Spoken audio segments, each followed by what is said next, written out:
I'd like to start by welcoming everyone to this amazing discussion about a very critical issue that we are all facing at this time. We asked registrants what their greatest concern is with regard to COVID-19, and we received over 6,000 very thoughtful responses that we are still analyzing. We pulled out 3 representative remarks that we'd like to share with you at this time. The first comment is that my biggest concern is disruption in supply chain for my clients, erosion of opportunity to raise additional funding due to heightened risk of repayment, high risk of customer default in loan repayment, erosion of shareholders' equity, high solvency rate and business failure, managing business post-COVID-19. A second comment was, I'm most concerned about our people. Our country does not provide unemployment benefits to its people. We believe in people before profits and will continue to support our people for as long as we possibly can. But without revenues, we cannot continue indefinitely. The general health of the citizens and how this virus has ruined economies all over the world, so much more. People have lost their source of livelihood, their income, and most importantly, they may have lost loved ones in the process. So while we are very happy for the opportunity to gather the private sector, we also must take a moment and remember those who have lost their lives to this pandemic, to those who are hospitalized, to those families that are caring for them, and to those people who are on the front line. May I ask that we have just a quick moment of silence to remember those who are impacted in those ways from this pandemic. One moment of silence, please.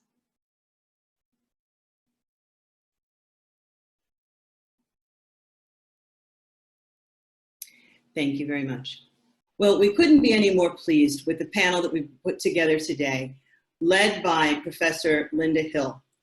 I'm going to do an introduction for all of our panelists, but I must say that what I'd like to do, you can read their biographies, you can look on our website, and they will introduce themselves, but I would like to give you some perspective on each of our panelists. Linda Hill is the Wallace Brett Dunham Professor of Business Administration at Harvard Business School, and she's the faculty chair of the Leadership Initiative. She's the co-author of Collective Genius, the Art and Practice of Leading Innovation. She's the co-founder of Paradox Strategies and the co-creator of Innovation Quotient. But what I'd like everybody to know is that Linda Hill, and while she doesn't put this on her CV, was the first Black woman tenured at Harvard Business School. She was my professor over 30 years ago.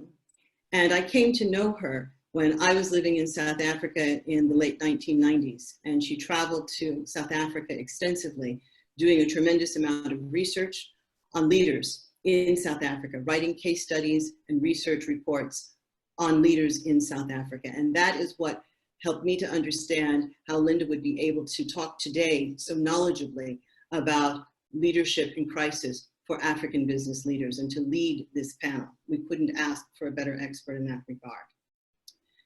The next person that I'd like to introduce is Mr. Felucia Phillips.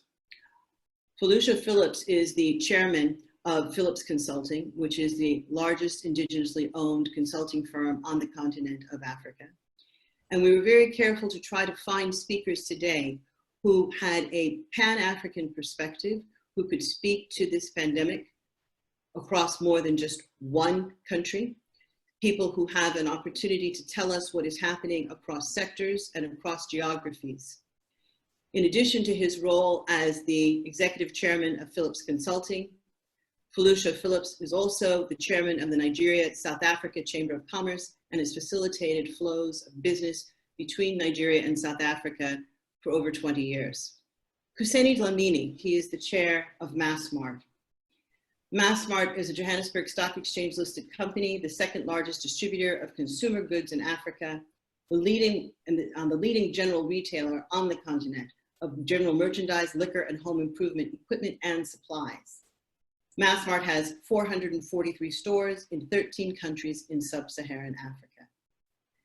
But in addition to that, he brings a lot of perspective also from the healthcare industry because he's also the chairman of Aspen Pharmaceuticals, Aspen Pharmacare, the leading pharmaceutical manufacturer in the Southern Hemisphere, with operations in over 50 countries. We have Jay Ireland. Jay is a tremendous leader, someone who leads from the heart, someone who is the former CEO of GE Africa. Jay is generally credited with having made GE Africa into the $20 billion business that it is, with operations in over 32 countries across the continent, across multiple sectors, all of the major sectors in which GE operates, including healthcare. Jay, I had the pleasure of getting to know during the time that we both served on President Obama's advisory board for doing business in Africa. Jay chaired that commission very ably and led recommendations to facilitate business and improve trade and investment onto the African continent. Fred Swaniker, founder and CEO of African Leadership Group, someone else that I've known for a very, very long time. Fred founded the African Leadership Academy, a one-of-its-kind, once-in-a-generation type leader. Time magazine named him one of the top 100 people for 2019. I've watched Fred go from success to success, starting off with the African Leadership Academy, which was his vision for establishing a Pan-African secondary institution that would bring leaders from all across the continent and educate them in a uniquely African way, looking at African curriculum, African values. He's gone on to found the African Leadership University, which has 2 campuses, one in Rwanda, one in Mauritius. So I thank you all for being with us today. And I think with that, I would like to turn it over to Linda Hill. It is an inspiration and a privilege to be with all of you. I very much appreciate this opportunity because we all need the guidance and the support of each other to get us through what is going to be a pretty harrowing experience, I think, and already has been for so many. What we get to do today is have a conversation with 4 leaders, all of whom, as you've heard, are quite distinguished and have this Pan-African point of view. We know that this is a global pandemic, but it's also very much a local one. So we wanted to make sure we had representation, broad representation, as much as we could, at least in the time that we have, of people who've looked at Africa as a continent, knowing very well that we're not going to be able to copy and paste what one country or one leader is doing in his or her circumstance and just apply it to ours. We're going to have to adapt it. So what I hope we can do today is have a conversation that will allow you to make more informed decisions and implement those decisions with speed, because speed does matter in this instance.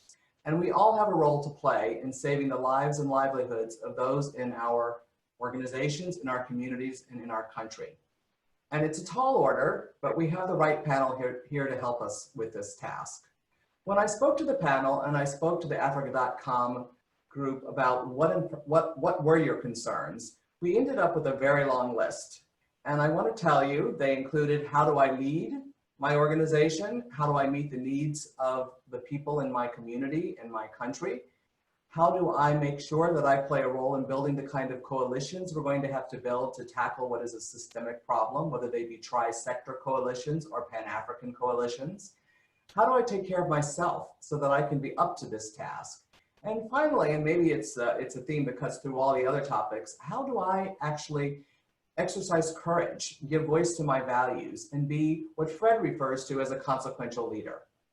Now, we only have an hour and 10 minutes to speak with you on the panel, and another sort of 20 to take questions and answer those questions. So I have made a decision to go for depth a bit, and really, I must confess, give up some of the breadth of what you'd like to talk about. So there are other sessions, and hopefully you'll get to some of those in the future.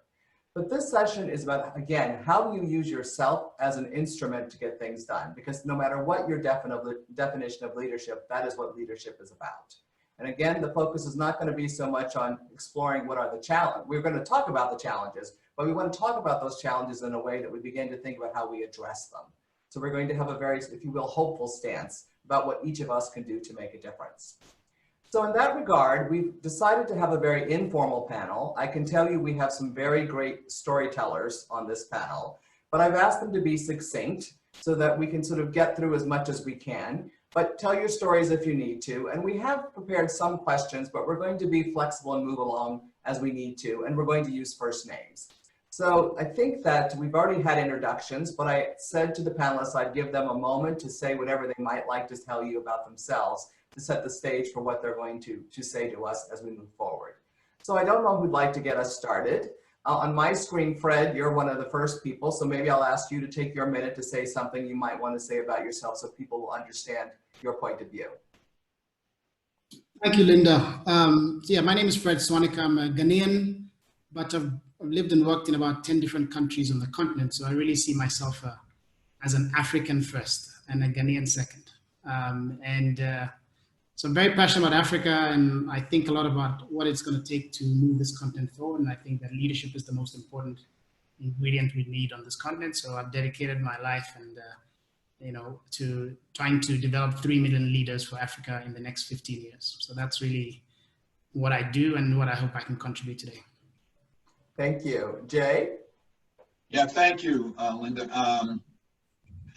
I'm Jay Ireland, as you heard, former CEO of GE. Currently, I'm a senior advisor for Covington and Burling's global regulatory and policy practice for Africa. So I'm still staying connected, especially around policy and regulatory issues for a number of clients and helping them build their business in Africa.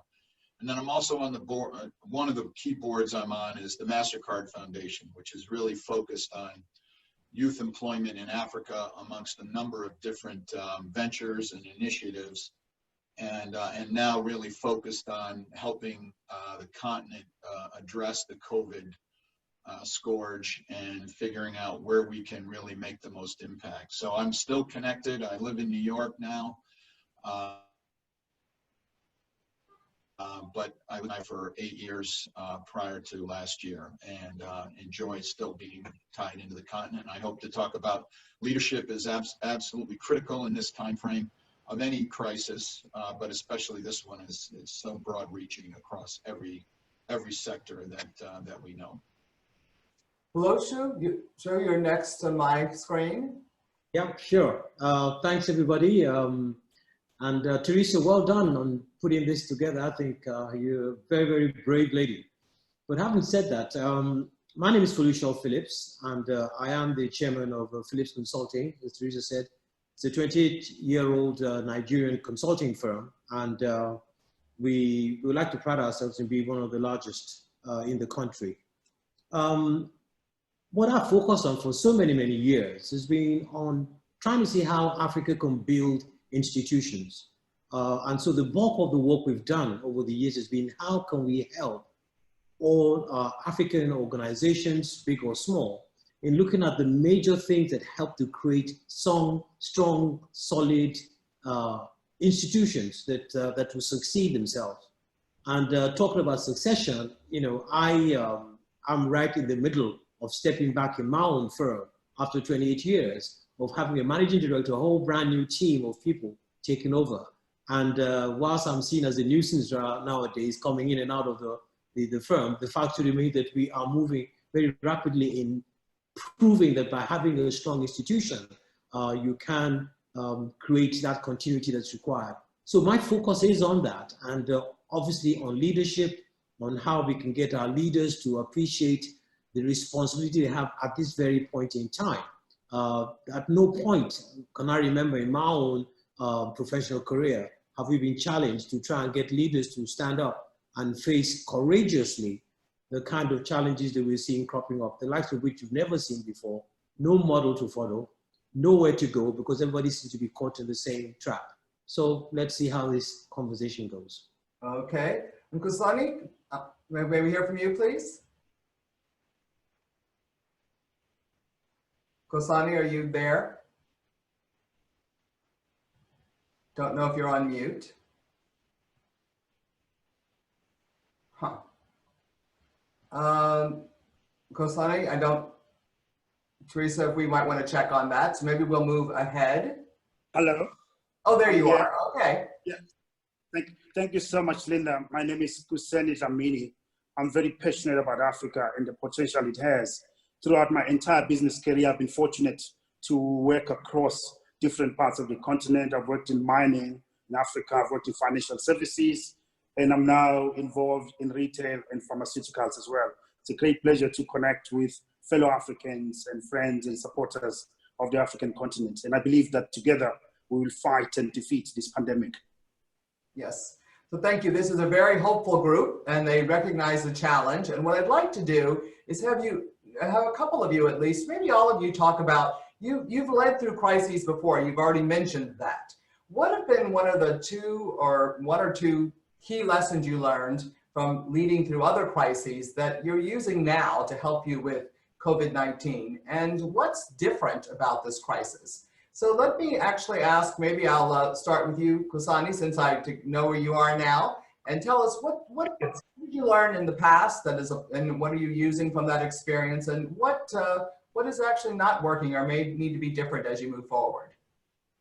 Thank you very much, Linda. I would say that to run a business anywhere in the world is really a challenge in being able to be innovative and facing up to crisis. You've got to, as you sign up to be a leader, you're signing up to crisis management. But what is different and profound about this current crisis is that it is unprecedented. You are in uncharted territory, uncharted waters. Why am I saying that? I'm saying that for a few reasons. Firstly, in a very fundamental and profound way, the current crisis that we're facing just indicates how interconnected we are as humanity. This is a crisis that started in one part of the world and maybe involving one or few people in Wuhan. And when indeed it started, some leaders actually thought it was just a Chinese problem, but it has quickly become a global problem. Some of the crises that we've dealt with, we saw the 2008 financial crisis. I mean, that was unique in the sense that it was a crisis largely confined with the stability and robustness of the financial system at a global level. And what we saw there, which I think is also relevant for now, is the way in which leaders across the world, especially G20 leaders, came together and had a coordinated and joined up global response towards that crisis. And the net result of that is that we managed to win and defeat the financial crisis. I would suggest that that kind of global coordination is required now more than ever before. And secondly, we had the Ebola crisis in 2014. President Obama mobilized the global community around the global response towards Ebola, and we had the AU working in conjunction with President Obama's effort. Again, the lesson from there is that we managed to largely defeat Ebola, although we have 1 or 2 cases in DRC today, but that crisis also indicated that collaboration is required. That was a largely regional crisis. This is a global crisis, but notwithstanding that, we're not seeing a global response now. So there are many issues that really connect us as humanity, and that requires us, especially from an African perspective, to think locally while also adopting a global perspective in how we deal effectively with this crisis. So in fact, when you look at it, we have to be able to innovate. It's not simply about executing what we already know. I think that this came up already earlier in your introductions, but we're going to have to innovate, and we're going to have to do it in collaboration with each other. We are going to have to build these coalitions to get it done. So we'll keep that in mind, and those are lessons you've learned before, but they're even more important now. I don't know, Jay, if you had something to add, what were some of the key lessons, if you have different ones, or? Sure, I think every crisis is usually unexpected, and so the reaction is going to be the key to how leaders really lead. And I think in that case, the key thing is having a measured response, really not knee-jerking. People are looking at you for leadership, and with this pandemic, one of the issues is there is no real answers yet from the health standpoint. And so as a result, there's a lot of uncertainty and trepidation by many, many people. And so the key there, I think, from a leadership thing is continuing to have good communication.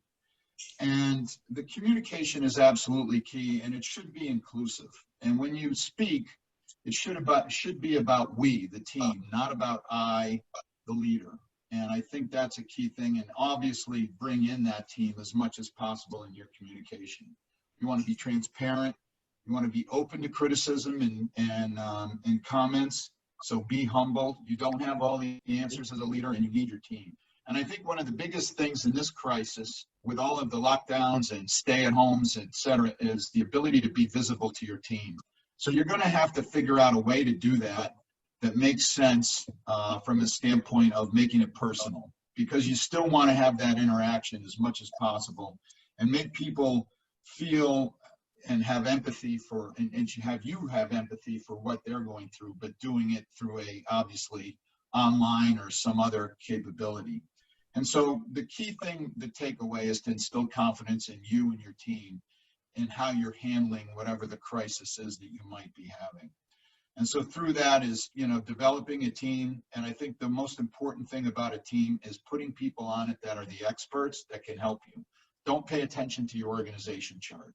It's about people that make a difference and that can really help the capabilities that are needed at that time. So get the right people, get them involved. And then again, communicate. It's about us, not about I. So if I think about what both of you are saying thus far, really that the lessons you've learned they're applicable here, but guess what? We're going to need new answers.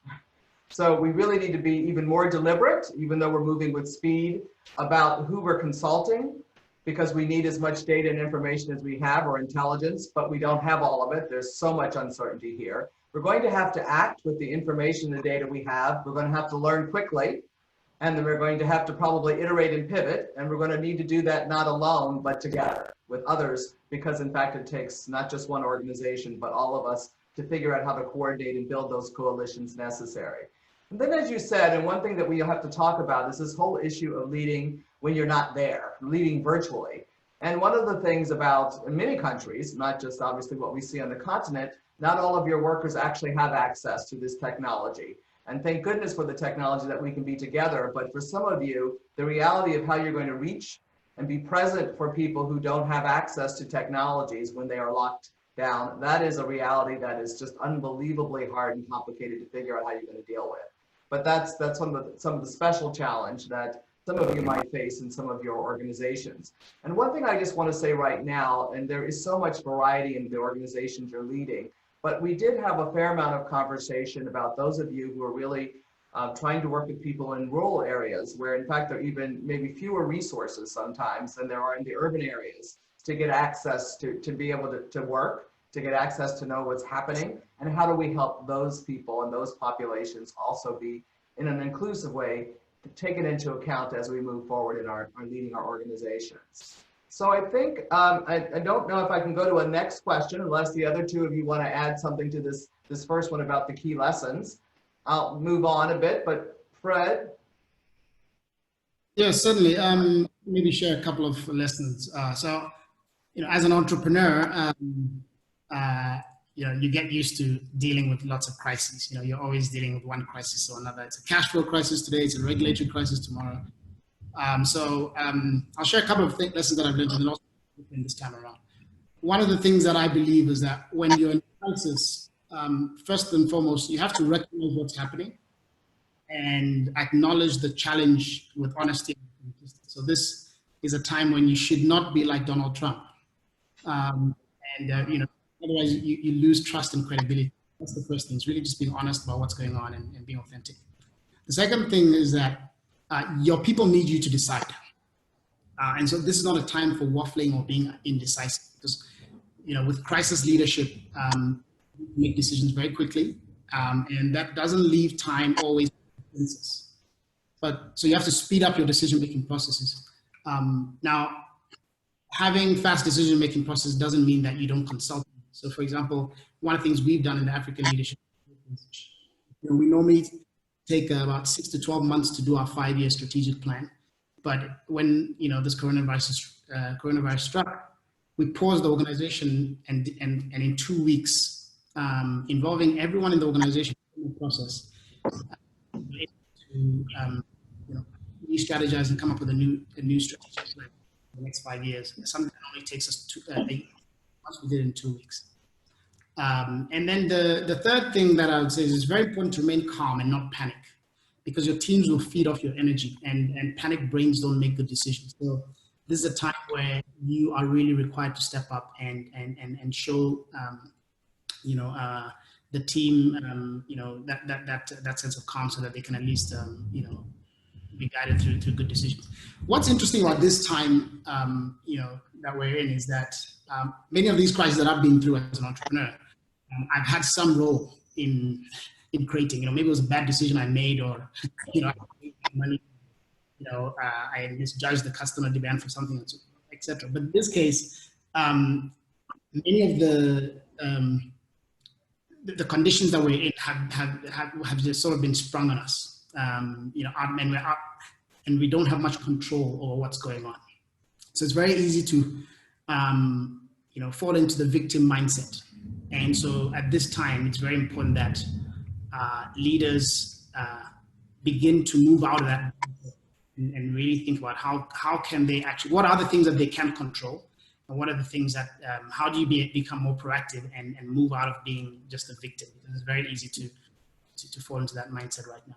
So this is just Fred, if I could ask you a question, and maybe the rest of you might come to some of you to ask this question as well. So one of the leaders, as Teresa has been saying, I've been interviewing and writing and trying to write some articles about how we lead through this crisis. I have written articles about how you lead through other kinds of crises. One in Italy when they had a major corruption crisis, for instance, that a leader had to lead through. One of the things I am hearing about this one is it is unprecedented. And actually one of the problems you face as a leader is, as one leader put it, I feel like I'm leading through a fog. And the fog is there's so much uncertainty. We don't really know how this is going to unfold. And we don't know how long it's going to last, but we know it's a marathon, but you need to be sprinting along the way. So he said when you lead through a fog, that's harder than even leading, if you will, through turbulence, when you can sort of see what's happening. So this issue of how decisive you should be, he said, my instinct is to take charge and try to steer the ship, but that's a little dangerous. In fact, what I need to think about is how do I build the capability of my organization to be agile? Because we're going to all have to be able to act and learn and move. You can't really plan all that well in this kind of circumstance when you have the fog, and there's no autopilot to get me through it.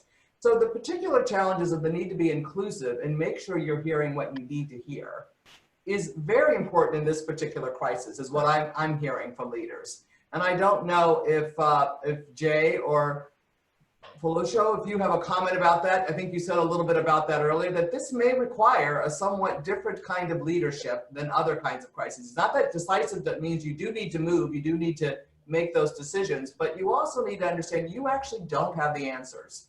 And you got to keep that in mind as you're making decisions and as you're implementing them. Yeah, Linda, one of the things that, as you were speaking, just occurred to me, talking about the analogy you used about walking through the fog. Well, the first thing you want to do when you're walking into the fog, even if you're going to lead people, is to make sure you've got people whose hands you can hold. If you all hold their hands and walking together, then at least there's some kind of guidance, because somebody at one end of the group might be seeing things that you can't see. So the basic thing I'm talking about is a need for a lot of collaboration, which we talked about. But the reality that I see, especially in a place like Nigeria, and I don't know about other African countries, but probably not too far from it, is that it's not just about us business people. We mustn't forget our politicians and people in civil society who have a totally different mindset. And like I've always shared with people, I would say a corporate executive whose primary aim is to try and get some revenue and get some return on investment, and therefore manage all these things, compared to a government official whose performance is sometimes evaluated on how much of his budget he has spent. Totally different mindset, and we know it does exist.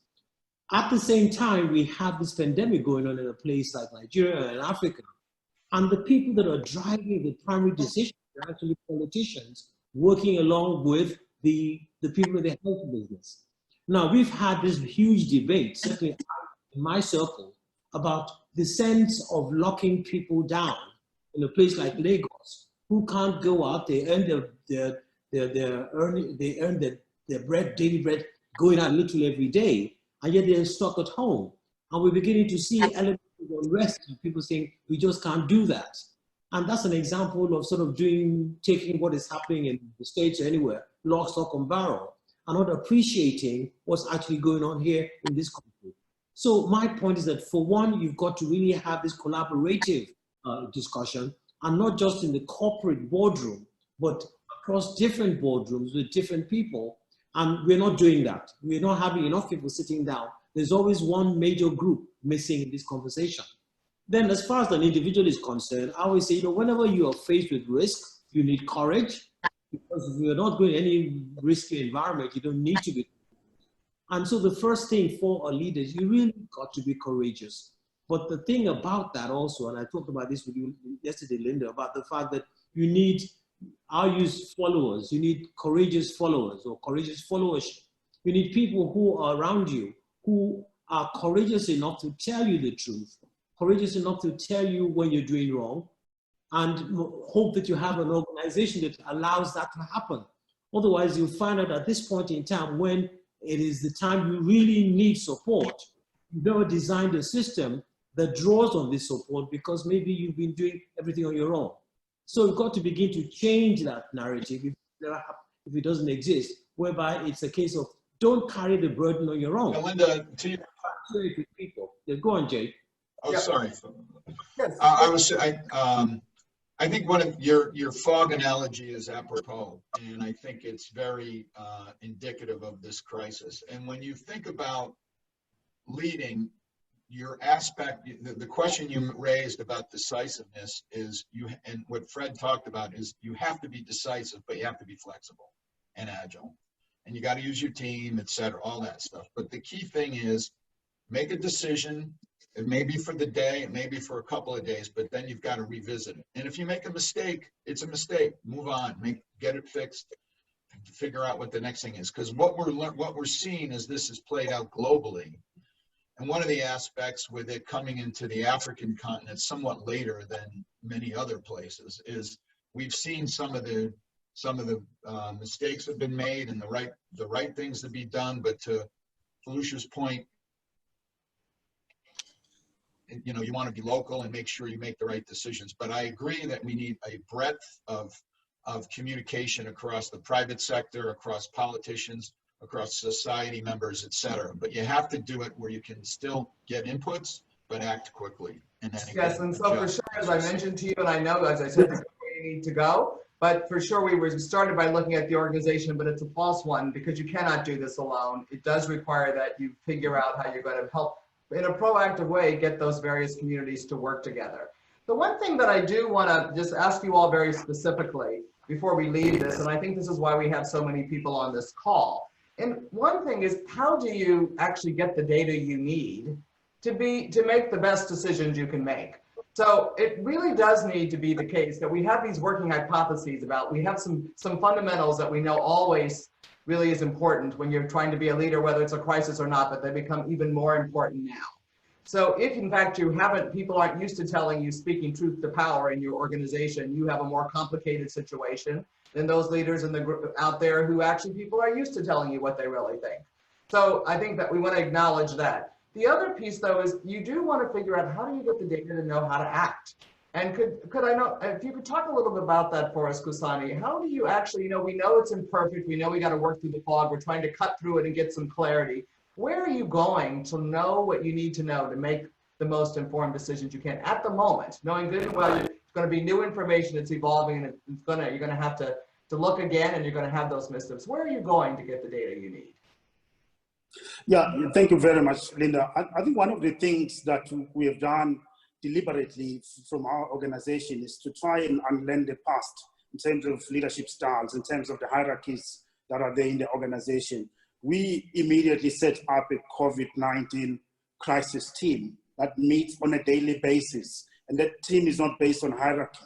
It's based on tapping into the expertise, the experience and energy of colleagues across different parts and levels of the organization. That's what we're doing within the organization. But it's also reaching out to other social partners, working with NGOs that we have partnered with to do social good in the past, and learning from their experience, from their expertise, and identifying opportunities for collaborating with them. We have, for example, assisted with setting up drive-through testing stations in Johannesburg, working in conjunction with some of the leading NGOs in South Africa. And we're also looking at working with authorities in various ways, with the health authorities. We've been supplying healthcare workers in public health facilities with visas that help them in conducting their work. And that is something that we've done. And also, where else do we look? We look at our supply chain. We have, for example, assisted in funding 3 of our suppliers to repurpose their manufacturing facilities. So it's really being open to disrupting yourself in terms of your structures and hierarchies and processes. It's being about innovation. It's also learning as you go, and also avoiding the tendency of best being the enemy of good. What do I mean by that? I mean, overanalyzing things until you're 100% correct. If we are 60% sure of what needs to be done, just run with it and implement it and learn as you go. That's what this current environment is requiring us. The other key point is to overreact and react fast. I mean, that is quite clear from those countries and those parts of the world that are faring much better in this crisis, that they overreacted, they reacted fast. Our own president in South Africa, President Cyril Ramaphosa, he took very bold and decisive action in declaring a state of national disaster, which was followed by a nationwide lockdown, and there's a lot of work being done in pulling in resources and expertise from different parts of society. And it's really like, as Jay was saying, just tapping into the knowledge bases and inputs from various players and not assuming that you know it all. So one thing, and again, you've said a lot, and one piece of the puzzle is, for you, it's about unlearning some of the ways we've operated, perhaps, right? And really hierarchy does play a purpose, and I think this came out also in a number of other comments. You actually need people who will make sure that, look at this problem in a different way. You need the seasoned people and the experts, but we also need the people who have kind of the fresh eye, who don't look at it the same way, who will help us not just fall on legacy, but think about how do we innovate and deal with what's in front of us now. So one of the things I am seeing is I ask leaders, have you created a team to help, like a COVID-19 task force or whatever you want to call it?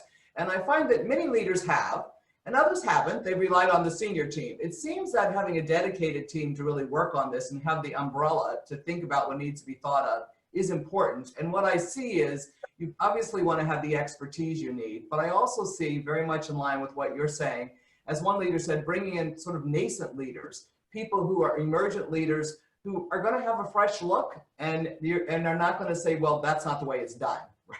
Because doing it the way we've done it may not get us through this one. So you've got to be open to that. There are going to be those missteps. And again, it'll go back to the culture of your organization in the first place. If people aren't they're afraid of that sort of thing, they're going to be even more afraid when they're stressed. So you as a leader need to send very clear signals that you are open to hearing these different points of view, and that you need to know that contrarian perspective. And yeah, quote, that might slow us down a little bit, but not really, because we need to be deliberative about what we're doing. So we need to have a marketplace of ideas, work through those ideas in the data we have, make decisions, make sure we have some metric or some way of checking on our progress and knowing that this isn't working, time to pivot. You're doing that with your organization, and then you have to build out these coalitions. I'm going to ask you each to tell me, if you wouldn't mind, in the audience, how are you spending your time now? And how is that different than you were spending it before this crisis came? What are you actually focusing your time and attention on? Do you want to start, and then we're going to turn to the other panelists? I'm going to ask each of you to give us a quick sort of summary of how are you spending your time? How are you focusing your attention? From my side, if I may start, it's really spending time connecting with our employees, connecting with the teams. We have a COVID-19 task team that meets every day to look at the situation and also pick up learnings from other parts of the world. We're part of a global business. Being part of Walmart, we also learn from what other Walmart organizations are doing elsewhere in the world. It's also engaging with the authorities, helping the efforts that the government is leading, engaging with our suppliers, also engaging with NGOs and looking at where we can make a difference. But at the end of it all, what is more important is just the welfare and safety of our employees comes first, because without that, we can't be able to save our customers. So let me just ask you in a very crude way, what percentage of your time is on internal issues, what percentage on external? Again, a false dichotomy in some ways. 50-50? I think it's 40% internal and 60% external. Okay, Jay, how about for you?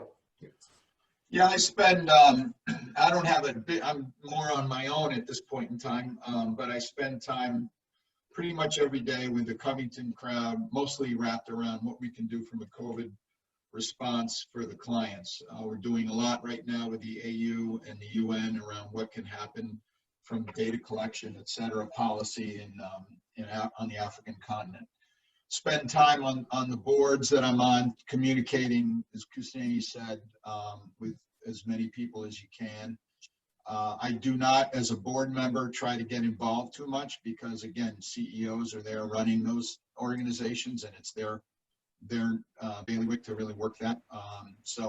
And then pay a lot of attention externally to any information I can gather around any data, any facts, et cetera, what we see and what we're learning through this virus, at least here. And then, you know, we're in what we call a pause in New York. And so I'm ensconced with my grandkids, so I get to spend at least a few hours a day with my grandkids, which I never would have been able to before because I need to take a break. So and I think one of the things we do want to talk about is how do you sustain yourself? Because we've just started, right? Yep, This is going on for a while, so we do need to think about those grandchildren must be very important to you to sustain yourself, keep you going, and be able to be present in the way you need to be when you're having those other conversations. Right. My assumption is you're also really you're building off of relationships you've already had that are in place, and you're making new ones, I'm sure, but just thinking about what your history has been. Yeah. So again, for some of the leaders out there, some of you are parts of different networks, et cetera, already that you need to activate, but it takes time, right, to build those and activate those and play a role to help shape them. So you really do want to think again a little bit about, you know, what's internal, what's external, again, somewhat of a false dichotomy, and where are you really focusing your time and attention, and how much are you leaving for yourself? Because you're going to be doing this, and it's going to get worse before it gets better, potentially. And so thinking about how you spend your time is an important one. Any other two panelists, any comments about how you're spending your time that might be enlightening for the audience? I'd like to share with you, and I think this is where I give credit to the team in the firm, in the sense that they've designed this very tight governance structure around how we run the firm, being that a lot of it is from home. And I got to give credit that when all this was growing, we actually set up, we didn't call it a COVID-19 team, but certainly a business continuity team, whereby they looked at every single aspect of the organization, things about our clients, about our people, about our service delivery, about our physical infrastructure, and the fact that we're going to be working from home. Bear in mind where we are in this part of the world, we have to make special effort to make sure that all our employees have the facility to be able to work from home. Apart from the internet access, there are issues about power, which are real issues that we face in this part of the world. And the beauty of that is they have done that, you know, it's like you're back in school. Every morning, everybody's got to check in. And there's the system that's monitoring who checked in at what time, for how long, and whether they were late or not. Then there's these different business unit meetings, the executive committee meetings, the extended leadership meetings. Everybody's talking, you know, and you find all of a sudden people are having clashes with meetings, and you imagine that they're actually going physically to meetings, but they're all online meetings. So it's a totally new and different world for a lot of the people, certainly in the firm. The other thing I want to talk about is in terms of data. Never have I seen so many webinars going on. You know, there's just this continuous flow of information and data, what to do, what not to do, lessons for today. Lawyers are telling you implications of contracts you have and how you need to manage this in a COVID environment. People are talking about what happens to jobs that have done halfway that have been stopped. How about contracts that have been issued for a job that has been stopped? How about payments that are not coming through? These are real issues that people are wondering, how on earth are we going to deal with this? So you're finding that the system itself is responding to this, is anticipating all these challenges and literally trying to give solutions. You know, my wife's a lawyer, and all day, that's all they're talking about. They're having all these discussions about how to deal and create some kind of a governance and reality around what's going with us today. So, and then again, I've got to say one more thing, that when you look at Nigeria, talking about data. We've got 36 states, 36 governors, different attitude, different concept, different realization. What's happening in Lagos with this high density is totally different from what's happening in another part of the country.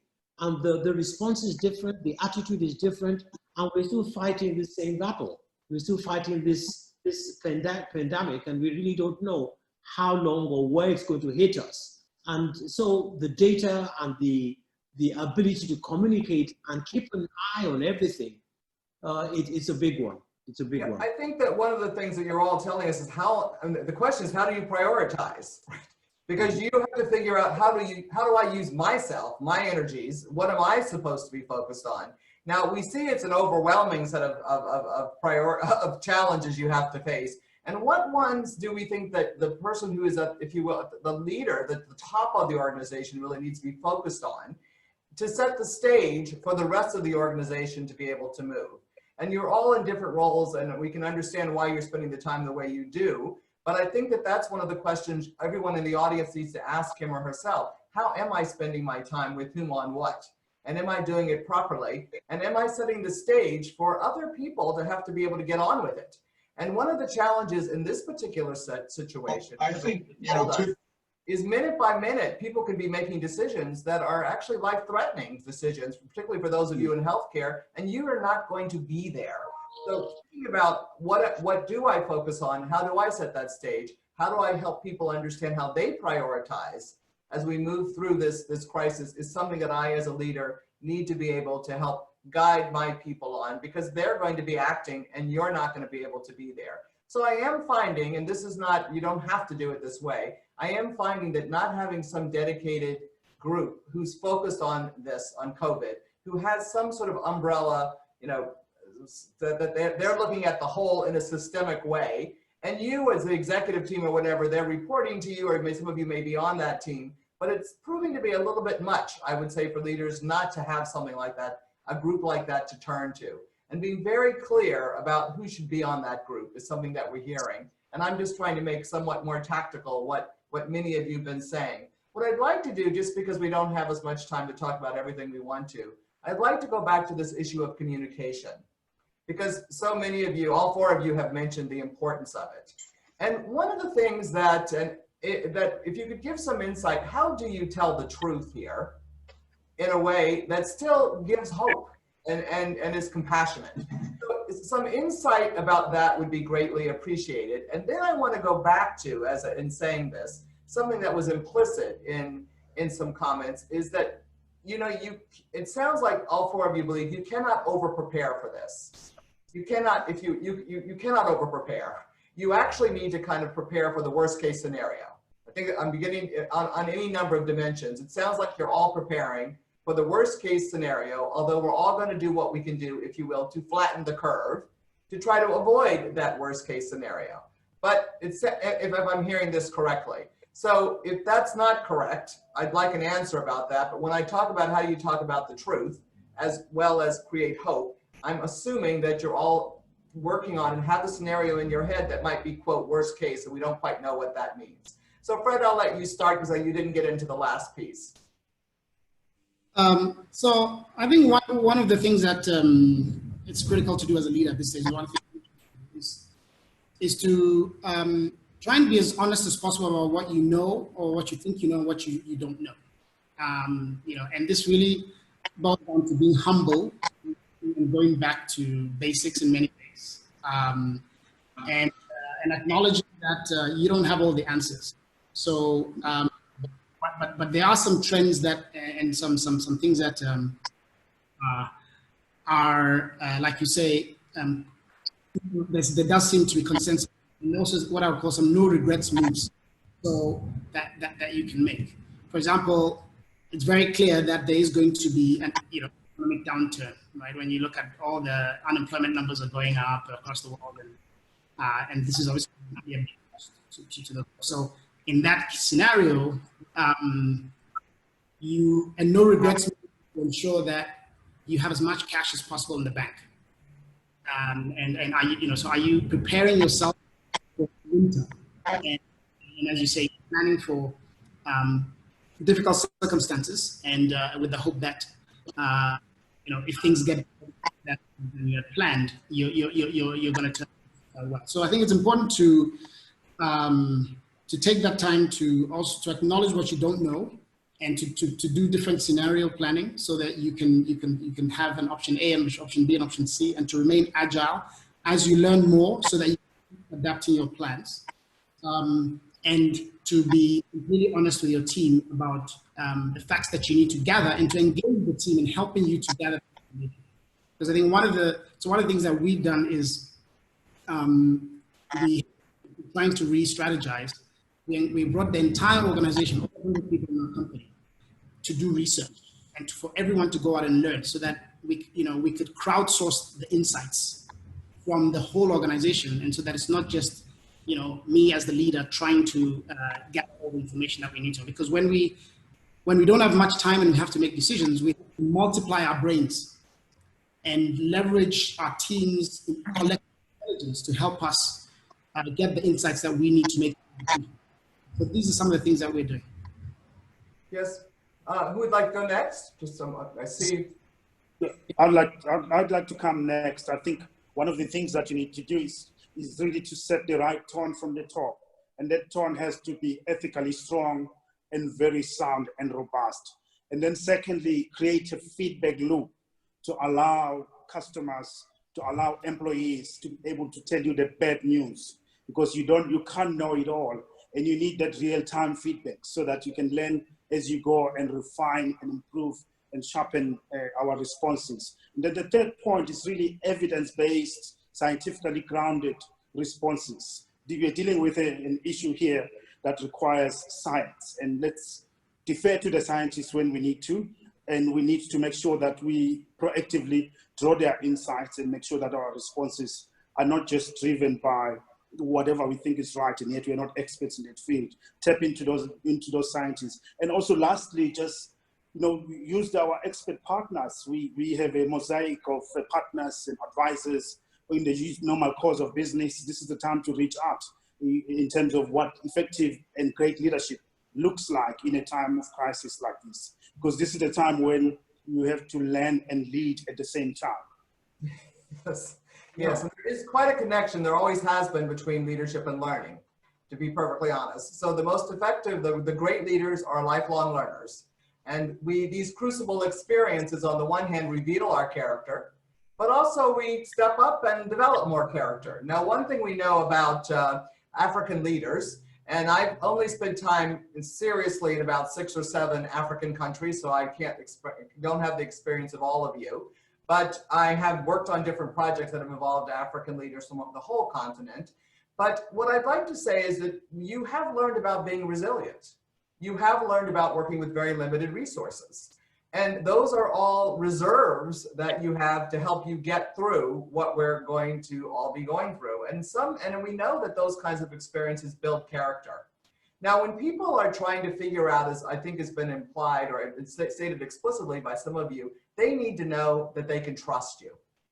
Everyone you're interacting with needs to know. And it goes back to their sense of your character, what your intentions are, and also, of course, your competence. And we're saying here, this is an instance when, in fact, you're not as competent as you'd like to be about some things, because this is new, but you're learning as fast as you can. But everything about your character, everything you do in your communications leads to let the people you're working with to know that you care about them.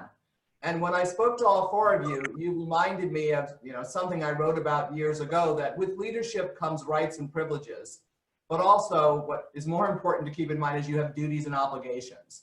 And in all of your responses, we are picking up on, I think, the audience, that you are very aware of your duty and your obligation to not only your organization, and that means the suppliers as well as the people working at all the different parties that are dependent on you to do a good job, but you're very connected to your communities and your countries.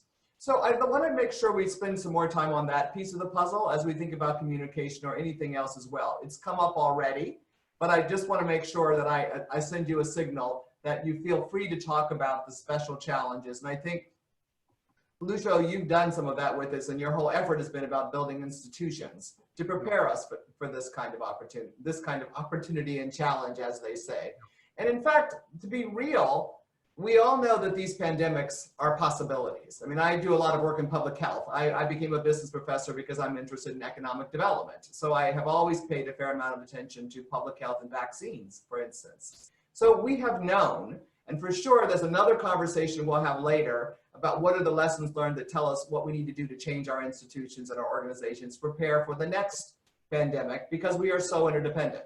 But for now, let's turn and talk a little bit more about what you really can do. And I think, Kusani, you've shared some of what you're doing with the community, with the government, with other partners that you have to try to address the needs of the people in the communities that you serve.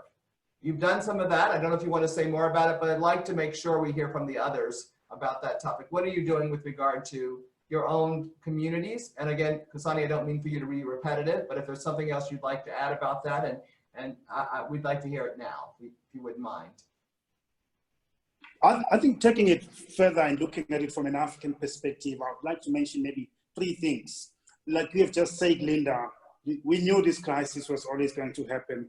And one thing we must also be sure of, there will be another crisis after this. What then must Africa do? I think one of the first challenges and areas of focus is just to make sure that we've got good pandemic preparedness across Africa.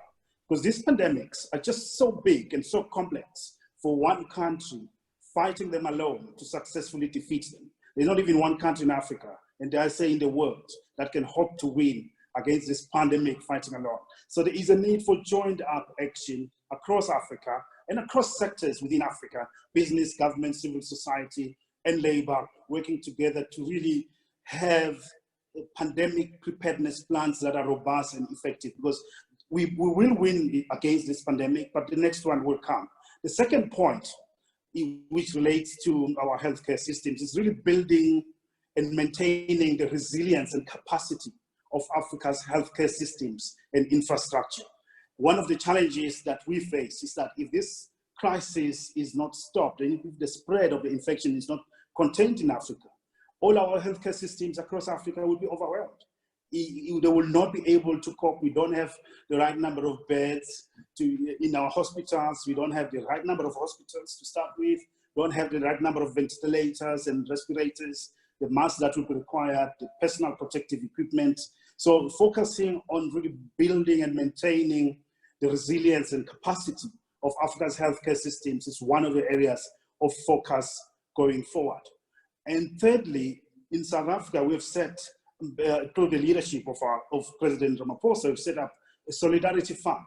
There is a case to be made for an African solidarity fund that can tap into resources within Africa, outside of Africa, to again mobilize the financial resources, the intellectual resources, the expertise that is required to again position the continent to successfully win and fight against such pandemics. And fourthly, which is my last point, is really to use this crisis as a moment and as an opportunity to transform and restructure African economies so that in the medium to long term, we transform Africa to be a first world continent that does not depend on the generosity of Western powers or Asian powers to deal with crises such as this. If we had a strong private sector, if we had flagship global companies in Africa that are strong globally, we will be able to deal with this crisis quite comfortably on our own. So in fact, as you're taking the actions now that are urgent, you're doing it in a context of this broader view and vision you have of what needs to happen going forward. So I think one of the things that, and we need leaders like you, and I'm sure you're keeping track of these things, and we need to make sure and come back and take care of them. There are weaknesses that can be addressed, but it's really about having an independent, for lack of a better way of putting it, Africa that can respond to this the way they need to. And in fact, you are probably going to be responding to it anyway, if you will, mostly with your own resources, your own energies, your own considerable talents as a continent. So I want to hear from the others about this. Who would like to go next? I'm watching. I'd like to share with you. Certainly there was a huge, a great experience that we had during the Ebola crisis. Without a doubt, Nigeria did very well, however it happened, especially Lagos State, in managing what could have been a very, very terrible situation, health risk for the whole country. But the important thing about that is that from that experience, since Lagos State heard about this outbreak way back in December, the flags went up and they just said, look, you know what? Let's begin to prepare. And they did. They actually sat down and started to monitor what was going on. They were paying attention to what was going on to the extent that the very first, hopefully the first index case that came into the country was identified and all the various links found out and put under quarantine and managed and so on. But it was just the fact that Lagos State had a system in place based on the experience they had before. So really weren't caught unawares because Lagos has always been the entry point because of our airport. But the problem after that is just the capacity of the country itself to deal with this pandemic. And that's why we're hoping that as of now, it's still sort of maintained or retained. We don't know what's going to happen. Everybody's waiting for this explosion that's not hasn't happened yet, and we hope it doesn't. Because if it does, really, we would have a problem with capacity. But moving on again to another issue is that it just dawned on me that for other parts of the world, you find that there's this full financial aid to organizations. And I was just amazed when you think that in England, the likes of Virgin and huge corporates are getting, state funding. If you look in this environment, we have always, certainly in this part of the world, we've always had to survive on our own. There is no sort of easy, cheap credit system. So organizations, you're literally caught with the amount of money you have in the bank today. Beyond that, you're stuck. And the ability to get more funds, it becomes a huge challenge. And these are the kind of conversations leaders have to have and say, how on earth am I going to manage my organization when all of a sudden I wake up one morning, somebody turned the taps off, and my receivables are there, my intended sales are there, and I'm sitting here with whatever it is I have in the bank. Others don't want to spend money because they want to conserve their cash. You too don't want to spend your money because you want to conserve your cash. So all of a sudden there's this contraction that's going on, and you're saying, okay, what on earth do we do? And these are the kinds of decisions leaders have to take in saying how they manage things and communicate with their people. And the last point that was made is about this issue about the opportunity for transformation. And that is not a choice. It is just going to be no alternative, because already the rest of the world is clamping down. It's to your tents, or Israel. Everybody's looking after their own little bit, and people are restricting exports. They're saying, let's conserve what we have. And the countries like ours that's expecting to survive in terms of imports that are coming in for us to drive our commerce and industry and feed the nation, all that is being challenged. But the good news is that it's going to force everybody to wake up and appreciate the fact that, you know what, the holiday is over. We're going to suffer a bit if that's what it's going to mean, but we're all going to have to start to get going. I'll give you a quick example. A bunch of young people have started making face masks. And these are not just face masks that are fancy. They are face masks that are tested and known to actually do the job. And that's a huge proliferation. All of a sudden, the tailoring business has gone haywire. But that is the scale at which we operate in this continent. And it is not just about the big corporates, it's about what the SMEs are doing and how they're keeping themselves employed. And this is how we're going to build that capability going forward in terms of the kind of transformation we're looking forward to.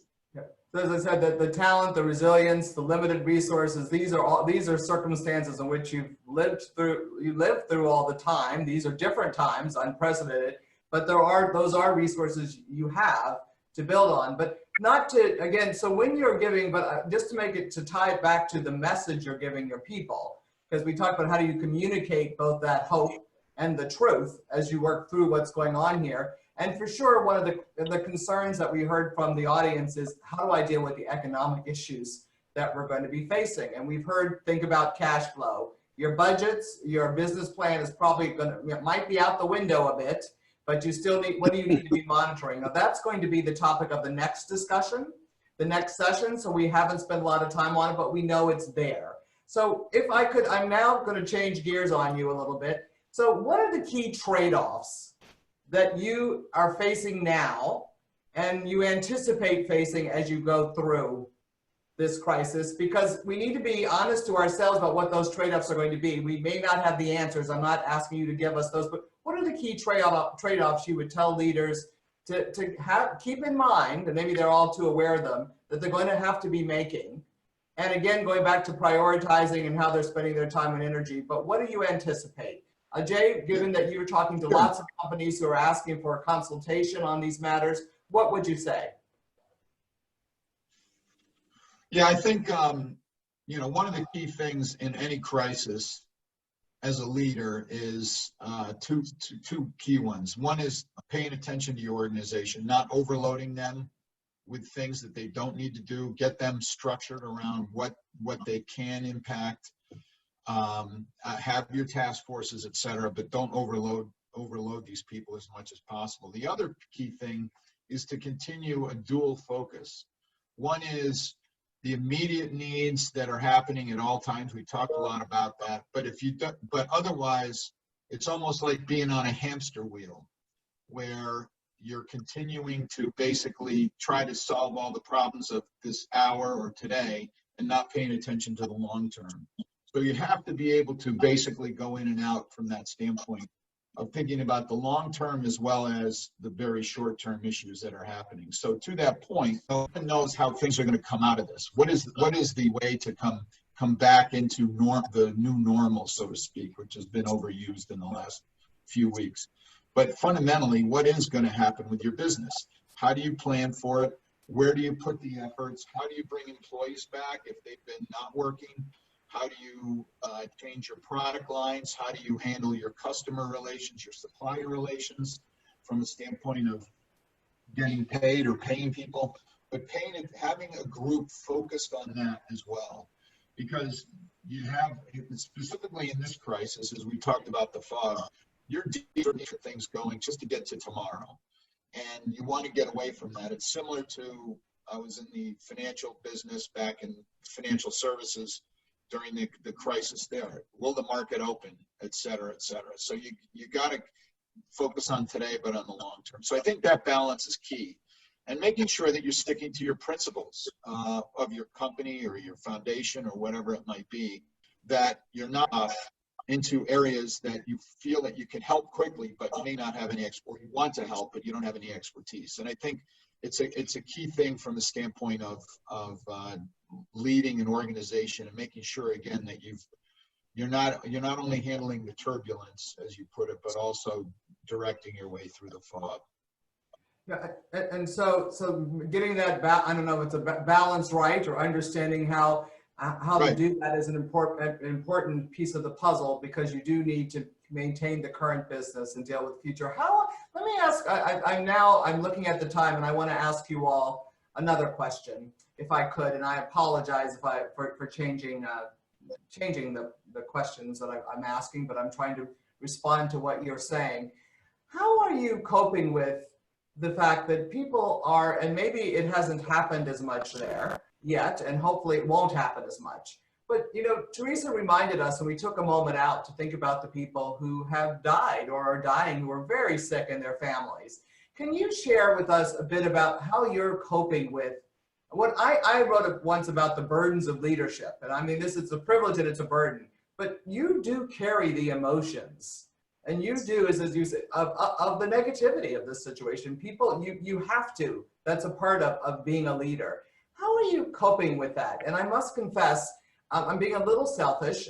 My husband's actually a physician, and I have not slept. He's sort of quarantined in our house, and there's this constant anxiety that I'm experiencing. So I can't imagine all of you being leaders with organizations. How are you coping with that yourselves, and what advice would you give to the audience on that? Because it only, from what I can tell in the U.S., it only gets worse, what you have to kind of manage.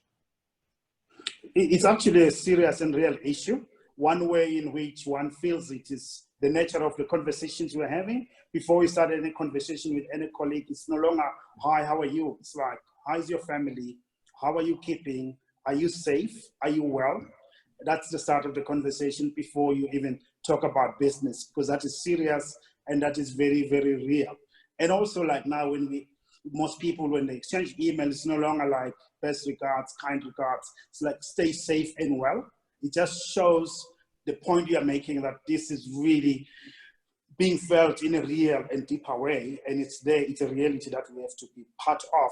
And I think this is the time when people before profits, we're talking about trade-offs earlier on, is something that's not just a slogan, but that's being lived in our lived reality on a day-to-day basis. This is also the time when social solidarity is prevailing over individual self-interest. We've seen a lot of executives and leaders in South Africa donating a portion of their own personal remuneration to the Solidarity Fund that is going out there to go and help the homeless people, people in informal settlements, the most vulnerable amongst ourselves in society. And it's it is an issue that also imposes a responsibility on every leader to think every day about, are all the employees safe? And that's the conversation you're having. So that's how you have to deal with it. Is everyone safe? Is everyone's family safe? And how can we help and support those that get infected and affected in the process? Yes. Fred? Yeah, so I mean, this is one of those moments where I think our characters as leaders really demonstrated. You know, I think at this time, the measure of a leader is not going to be about how much profit they made or how much fame they got, but it's really about whether, when it counted, were you there for your people? You know, did you use your resources widely? Did you influence change in your community and your society? And you know, as Kuseni said, your decisions are no longer about profit or loss. It's about life and death. And the consequences of our leadership at this moment are much, much greater than they've ever been. So it's really about, you know, do you either step up and reveal stand for this moment, or do you squander an opportunity to really make a difference? So what do you go, and how do you act on that courage? Maybe, I mean, I realize, how do we help all of us do that? One of the reasons we're having this conversation, as Teresa said, is it's comforting, frankly, right? It's comforting. We're getting guidance, but how do you personally as a leader make sure you don't get burned out? I'm sure all of you, because I can tell that you're all high achievers. And the danger of burnout has been with you your whole lives. So yeah. I've heard about the grandchildren. We heard about the grandchildren. I think I'm working harder than I've ever worked, frankly. It's odd to me that this could be that way. But what are you doing to keep yourself moving and inspired in the way you need to be to bring that to your people and be present? You have to recognize you can't do this by yourself. So, you know, sharing the burden of leadership with your team, you know, others in your senior team, but even people maybe junior in the organization who maybe in this moment could step up and contribute something uniquely. So it's really about spotting the talents of the people that are around you and seeing who can contribute in different ways. I also think as leaders, it's important to practice self-care because, you know, you need to have staying power through this crisis.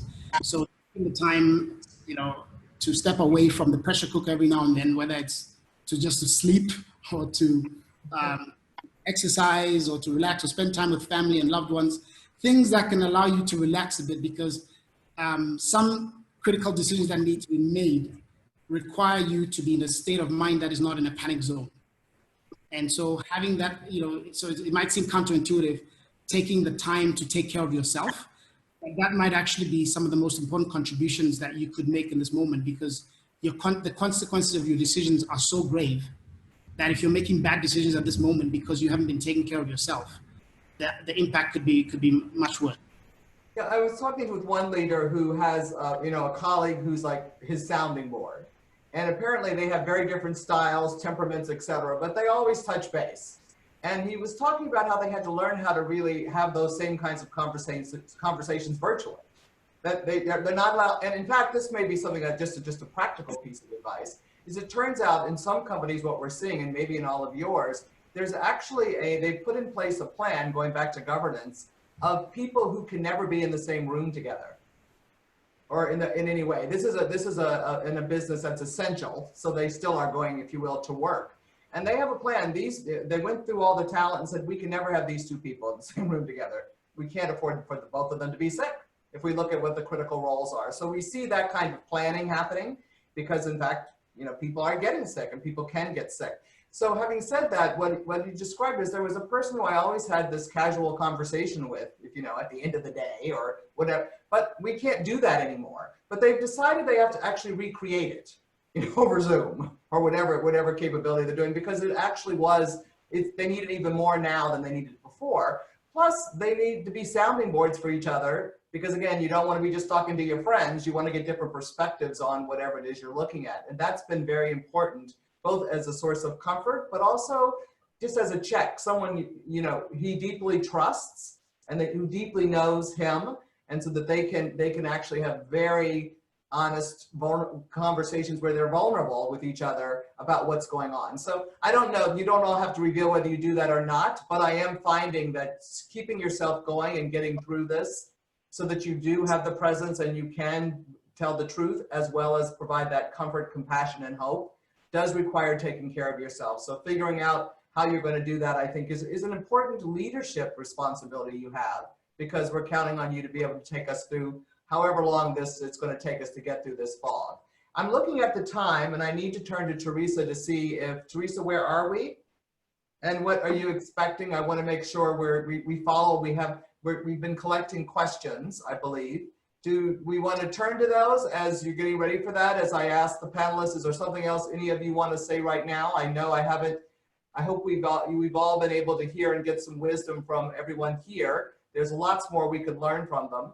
Any last comment while Teresa goes through the questions and figures out what she might like us to ask? And one comment is just that I think, you know, we've been talking a lot about the challenges of this moment and how, you know, we need to prepare for a difficult moment and plan for crisis and so forth.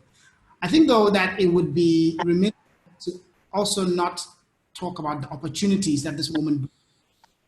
Because, you know, one of the things I always say is that constraints drives innovation. Yes. We have a lot of constraints right now. We're being forced to work in different ways. We're being forced to, you know, engage with each other in different ways. And so as a leader, while we need to, you know, deal with the crisis of the moment, we also need to be looking forward ahead of what's going to happen after the crisis and thinking through what the world will look like and how do we reposition our organizations and our societies to come out even stronger. And as a continent especially, I think there's some really exciting possibilities that this crisis could bring for the continent. You know, for example, I think a lot of governments are going to now realize the need to invest in broadband infrastructure, to allow you know, more people to be able to connect. You know, and what is that going to do for the continent, and how do people prepare for that kind of thing? You know, there's going to probably be a greater emphasis on our healthcare systems. You know, and so I think that there's a lot that we need to start thinking about all the innovation that we can, you know, is this the era that we are finally going to see Africa go to the e-commerce era, and, you know, we're going to create our own African Alibabas, right? So I think we need to be balancing. Think about that really long, building out that infrastructure that we need going forward. I think we started a little bit of that conversation earlier, and that this is the sense in which I can't believe I used the word opportunity, but because of how you all have been talking about it, that's what I hear. You are a very hopeful group, and you also, and that's one of the reasons why it's very humbling to be with this panel, because I have to, you make me have to sit up straight and to think really about the impact I can have as an individual leader broadly in a different way. And so we all need to be keeping track of, I'm an academic, so I write, so I do take notes all the time, but you all need to be, you know, these things, but I'd ask you all to keep journals. It'd be lovely to come back to you and think about what's in your journal about what needs to happen in the future and how do we balance. And you're very aware of what we're doing in the short term. We do it in a way that we're building capabilities for the long term. That's what I've heard from all four of you as we've talked about this, because some of this are sort of basics that we need to get right.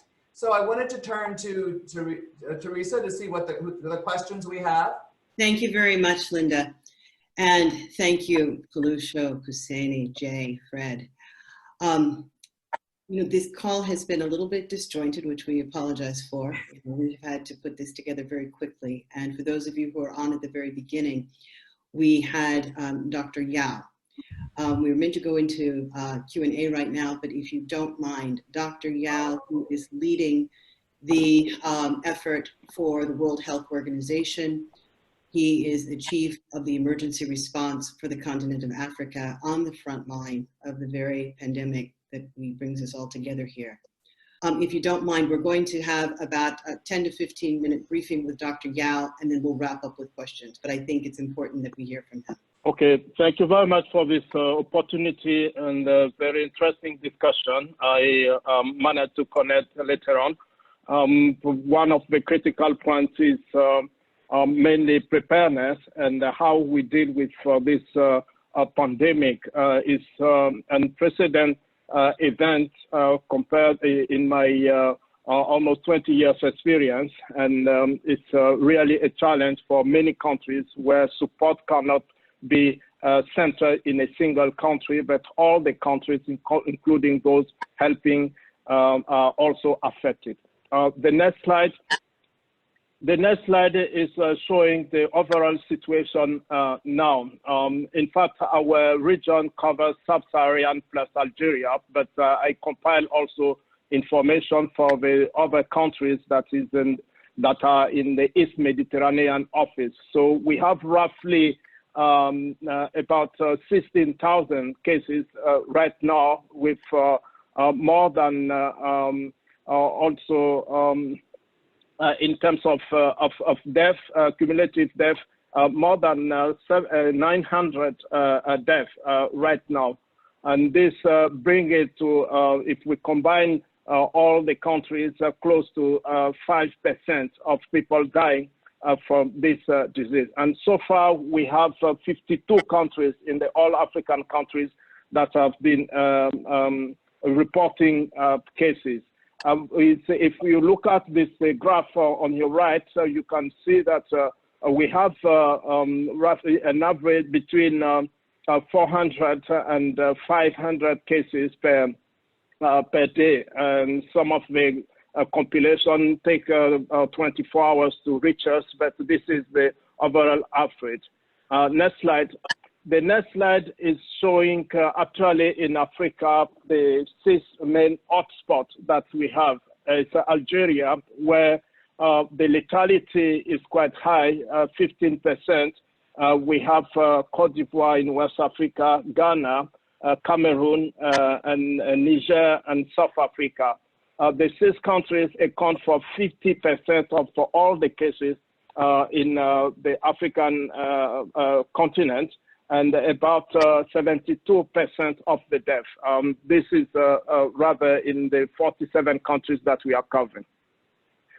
If we look at the next slide, it's showing 2 maps. On your left, these are number of cases, and the orange color, darker it is where we have more cases. So you can easily see on the top Algeria, and down there we still have South Africa, and then we have the West African countries, and in Central Africa we have Cameroon and DRC, a bit in Kenya, where number of cases is increasing.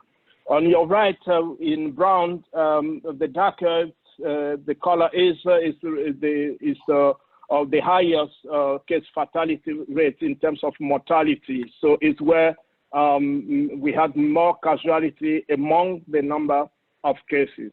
The next slide, in fact, we group our countries into 3. We have 3 colors. The green ones are the ones that we have, we still have sporadic cases. Is that single cases, and most of the cases are related to this one. In orange is where you have a bigger clusters, and in red is where you have a community transmission.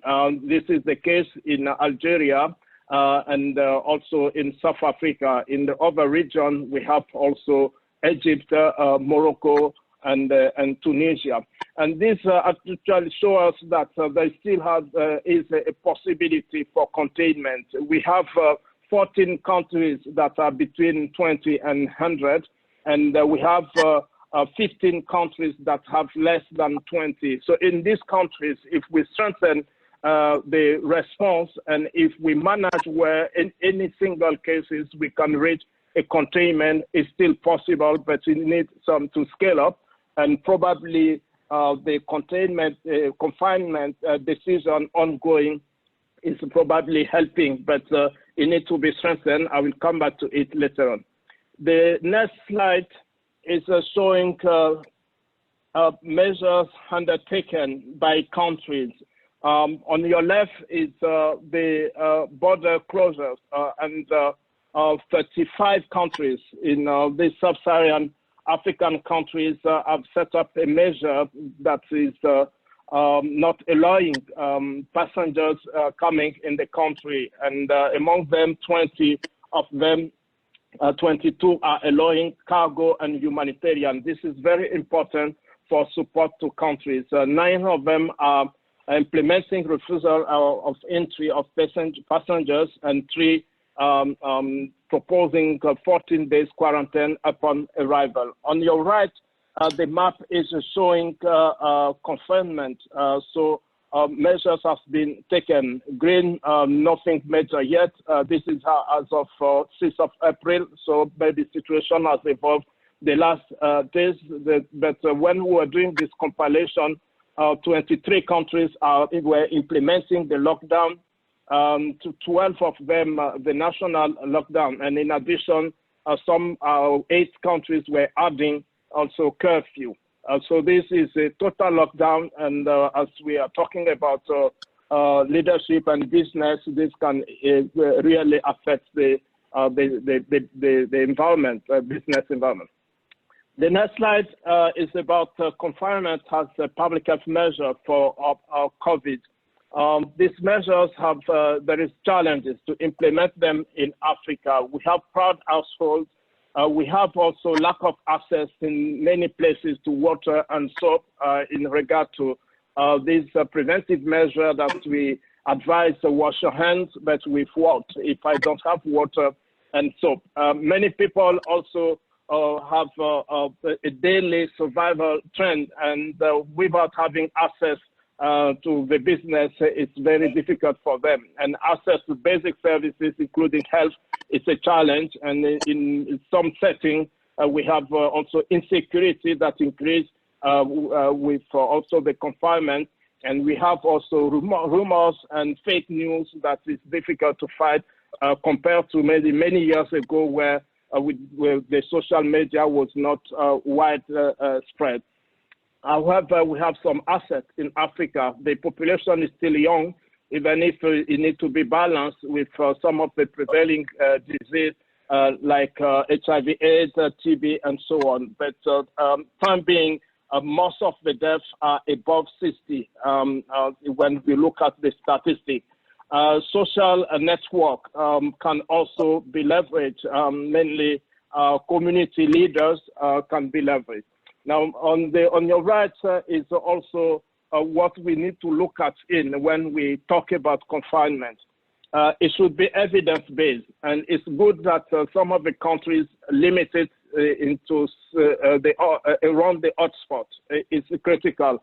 It can also help at least a part of the country to continue activities if we don't have cases, but this requires to collect evidence and to analyze.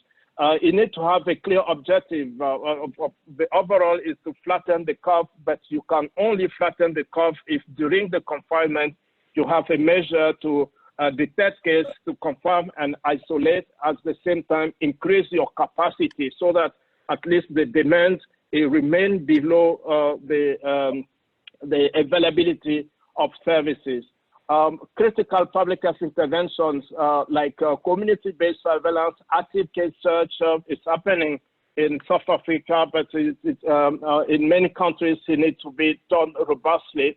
And also we need also to start preparing the next phase while doing the confinement. How can we increase treatment capacity? How can we preposition for temporary treatment structures? And of course, continue risk communication, social support, and also in the African setting, enabling intervention to ensure that we have a health service continuity that can be done with appropriate triage that bring on one side the COVID and the other side the normal service.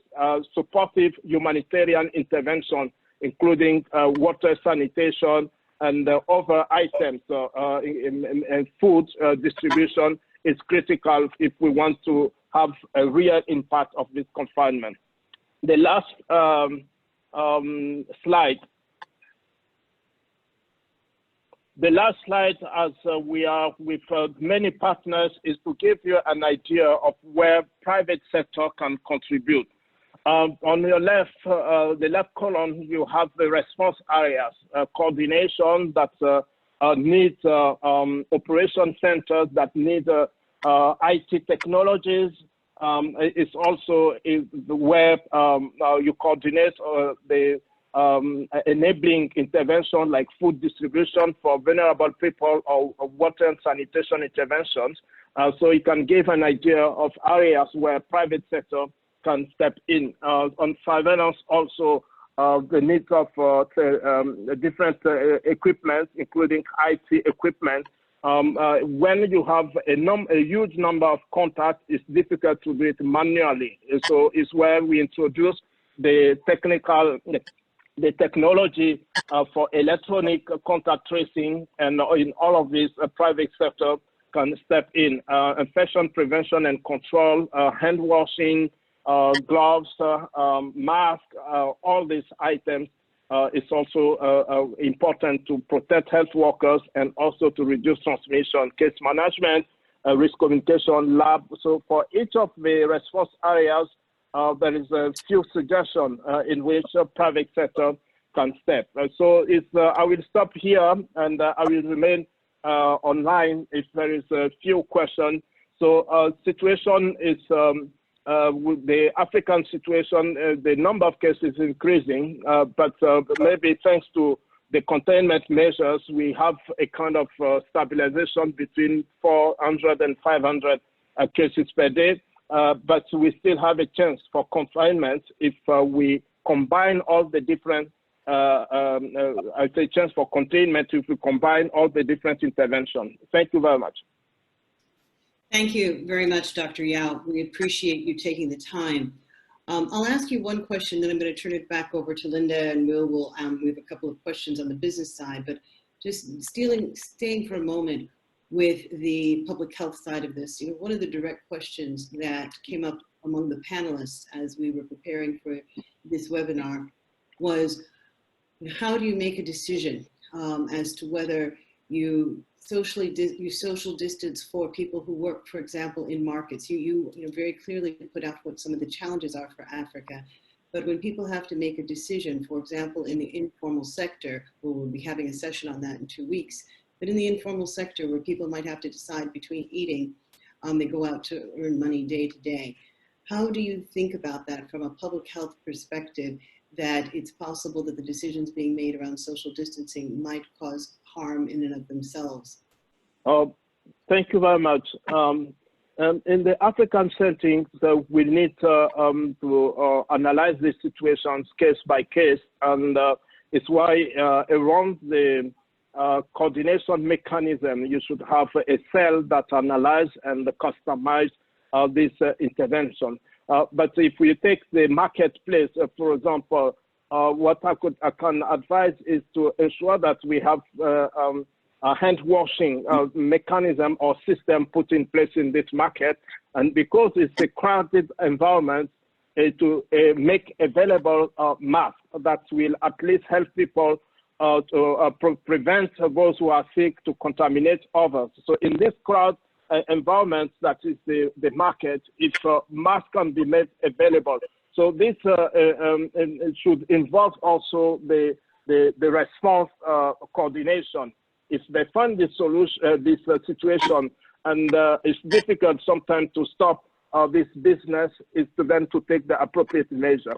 So this advice is different from one setting to another, and certainly it requires different intervention in Africa. It's why we are encouraging in each of the African countries for researchers to be together. WHO has a global recommendation. We try to customize it a bit at the African regional office, but each country have also many specificities that need to be analyzed based on the risk analysis, how people get contaminated and what could be the risk factors. And based on that, the appropriate measure can be redesigned to fit the context. Thank you very much. And please stay on the line with us. All right, our first question that we're going to throw out to the business panelists comes from Tandi Orlean. Tandi is an executive in South Africa, also serves on the board of British Petroleum South Africa, and is an investor. She asks, African countries presently have very low statistics, both of infections and fatalities, as Dr. Yao has demonstrated relative to our population. Therefore, we're in an anticipatory phase, and this is already impacting the economies. Given that this is the case, how do you as panelists, what would you say to businesses to encourage them to stay the course? We need to have a long-term view, and how do you encourage others to stay the course when the short term is so unclear? Yes, this is the question of can you might be criticized for having over-prepared, but that is the risk, that is the prudent risk, given the way we've seen this disease operate in other parts of the world, kind of exponential growth. But how are you all dealing with that? Who would like to take that question? I'd like to go, Sis Tandi. This is Kuseni, and thank you for your very informative and insightful question. I think what I would say is that business have got to stay the course. They must understand that this is the time to make a sacrifice. This is the time not to be short-term, but to really put people before profits. Where possible, we need to be able to survive, or rather incur the pain that is required for us to survive through this crisis. Government has to come to the party by, giving all sorts of subsidies and support measures that we've had. Business has to come to the party by looking after employees, taking care of liquidity of companies, and just making sure that you don't take short-term decisions that throw people out of the employment world into unemployment. And it's really for big companies to also look at smaller suppliers, looking at how to support them to survive through this period, even if it's about prepaying in some instances, paying them on time, which is the most basic and important thing to keep small and medium enterprises going. This is really a time for selfless leadership by businesses and executives across all sectors and across the African continent. Thank you. Anybody else want to contribute to that response? I just want to say that I think one of the major challenges we have now is, to be very realistic, social unrest as a result of people being locked down. I keep going back to this simply because we know, certainly specifically in Nigeria, and I do know in other parts of Africa, there is this huge resistance that's building up with people that are normally very buoyant and entrepreneurial, and they're out there doing their stuff every single day. Now they're locked up at home, and they say they earn every day, so how do they survive? And there's been this, elements of social unrest, and some people are taking advantage of it. And we just got to try and find a way to work with government, to work with society itself, to see how we can deal with that particular resistance that's turning up, rather than ignore it. It goes beyond supporting the old and the women and those that really can't survive, and really talking about able-bodied young men who are rather frustrated. They've been frustrated before, but the situation is actually worse now. So I think there's a certain element of responsibility that we have, again, working with government, not making it a business corporate issue only, but getting as many people around the table and working out how it is that we can get the messaging right and deal with the issues. I don't know the answer, but we need to have a discussion on it. Great, thank you. Okay, The question coming in from Chukwu Guadialo, who is in Nigeria. He is a senior technical executive at Chevron. His question is, the panel has already pointed out that we need to emphasize what happens after the pandemic. As leaders, we need to be thinking about what changes are likely to occur after the pandemic. And in particular, what are the changes that you think are most likely to occur that are irreversible? What is happening now that we won't be able to stop? And we've talked a little bit about the digital on this panel, but what else do you think is irreversible? Sometimes crises have a way of accelerating things that we've been dragging our feet on for a while. That should have happened a long time ago. And I think that this moment is hopefully revealing some of those. I think one of the things that will happen is something like online education. One of the ways which Africa should really be leapfrogging the world and catching up as we develop human capital. Regulators have resisted, the spread of this as much as we could. So I think that, societies, families will demand this more, and that pressure, I think, will allow, that to accelerate more. Something like e-medicine probably will also, be a long-term trend. As I mentioned, the move towards e-commerce.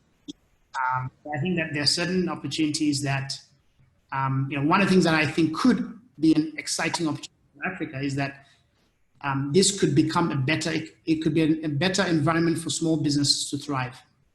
Because today, one of the main challenges, I think about my own experience as an entrepreneur in trying to grow business across Africa, issues with things like work permits that governments, have been, preventing us from getting the talent that we need in countries. Now that you can work remotely, maybe you can hire people from countries in Africa or from other parts of the world without needing to worry about work permits for them. And another, opportunity and long-term thing that could happen is, global organizations, I think, will be much more open to hiring teams from all around the world, including Africa. So as we think about unemployment challenges that we're going to see in Africa, and we think about how do we create employment for our people, there's a great opportunity to prepare a virtual workforce who work in Europe, USA and everything, but without migrating and having to deal with issues of Libya and work permits, etc. So I think that these are some of the long-term changes that I believe will happen, and that we can be preparing ourselves, continents, to be able to capture if we think strategically. Great. Yeah, if I may come in on that question, I think there will be a total reset on how we live our lives, how we work, how we learn, and indeed how we worship. And I think companies will discover the importance or the efficacy of working from home, and we're starting to see that. There will be aspects of that will be part of the new normal that will continue. But two things that I hope will happen, and I wish happen. I wish that we emerge with a global perspective on the importance of having efficient and effective healthcare systems around the world. I hope that there will be a paradigm shift to realize that a weak healthcare system in any part of the world may be a threat to a strong healthcare system in another part of the world, given how connected we are. And secondly, I also think that there will be aspects of deglobalization, especially of supply chains. We see the jostling for position for personal protective equipment, for masks, for ventilators by countries, which are putting their interests first. It's almost like every man or woman for him or herself now, and the other countries have to take care of themselves. A lot of countries will come with new industrial policies that emphasize and promote local manufacturing of medical supplies, personal protective equipment, and some will succeed better than others. And I hope that in Africa, we create centers of excellence around promoting African manufacturing in critical medical supplies and personal protective equipment going forward. I just want to add also that, and this is a very proactive action, literally within the last maybe 2 days or so, by the Central Bank of Nigeria, being specific now, whereby it released a document. And really, if I summarize that document, it's like calling it a DIY revolution, do-it-yourself revolution, whereby he come up with schemes that's taken the first 3 months and then the first 18 months and then the next few years with specific programs that's encouraging the Nigerian society, the business world, the whole society on how we can begin to do a lot of things we hitherto imported. We can start doing it ourselves. And it was a very well-structured program, to the extent that it was even backed with all kinds of funding arrangements and grants and things of that nature that would make this thing possible. So when you're talking about, post-COVID, this is an action that is taken and one that is going to be backed up and funded and encouraged, and obviously ask for additional participation from different people. So I think that's a very sort of let's get on with it kind of attitude, as opposed to still planning and saying, look, let's do it right now. And it just backs up what's been said by Fred and Husseini. Yeah, I hope that, just a quick one, I hope that this crisis will help the coordination and the collaboration between the private sector and the public sector and African governments. I think that's an important factor going forward from a standpoint of interacting and putting great policies together to just encourage more growth, both at the SME level and large corporate levels. But our lives will profoundly change. You've heard enough the other panelists talk about the changes they see, and I agree with most of them. And it'll be a whole different way of how we work. And but there will, to Fred's point earlier, there will be opportunities as we go through this. Linda? Yes, this has been a privilege and it's been freewheeling. You all have been, my panelists have been very well behaved. As I said, it is a false distinction, particularly in with this group, between how you lead your organization and how you really address the needs of the people in your communities and in your countries. And that's exactly what one would like to see. One of the leaders that I studied, who was one of the best I've ever seen at leading innovation, reminded me that innovation is really a collective activity. And what he said is, you know what, when there's a necessity, people don't really want to follow you to the future. They actually want to co-create the future with you. And so what I've heard from all four of you is how do we co-create the future together as we go through this fog and the next one or whatever is going to come up. And maybe this time we want to make sure we learn the lessons and that we've had from the past, but that we be open to thinking about new ways of being. And this really reminds us all of our interdependence. And there is, even though that with that interdependence, there can come isolation and not looking out, but you all are telling us, look up, look out, because that is where we actually are going to be able to say, how we're going to be able to save ourselves and our communities. It has been a humbling experience. It has been a privilege. Teresa, we have to thank you and Africa.com. I'm sure my panelists agree, in allowing us to reflect and share our thoughts on what we can do to help make a difference as leaders in this world. Thank you. No, I must thank you. The thanks go to you, Linda, for stopping in the midst of everything that all the demands that are being made on you from your university. This is not part of your job. You don't get paid to do this. You did this out of your love for Africa. Absolute love. I know that. And I thank you, panelists, Fred, Jay, Husseini, Felucia. Thank you. There are huge demands on you. You're trying to make sure that the organizations, the very complex and multinational organizations that work across borders in Africa survive, that your communities survive, that your employees survive, and for you to take time to share with others and inspire them means a tremendous amount. We'd like to thank the media partners that we have that again came on board in a matter of hours to get the word out about this effort. And we work with these players throughout the year, and when we told them that we wanted to do this, any elements of competition went out the window. Everyone realized that this group of experts is an extraordinary group of people that anyone would want to hear from, and especially the very senior audience that we have.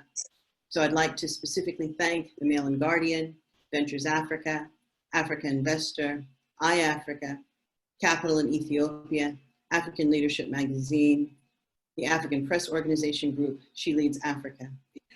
We also want to mention that Linda Hill is writing a piece on leadership during COVID-19. And when it is produced, it will be on the Harvard Business School website. You can go to hbs.edu, and the school is making available for free all of its materials around COVID and crisis management. So you can go to hbs.edu. There are materials from other Harvard faculty available for free today. And Linda's piece will be available in due course, not too long from now. So with that, thank you very much. And we look forward to seeing all of you participants for the next 3 weeks as we continue to work together to expand our knowledge, inspire our thoughts, figure out innovation, and learn how we can come out of this on the other side as the African continent. Thank you very much.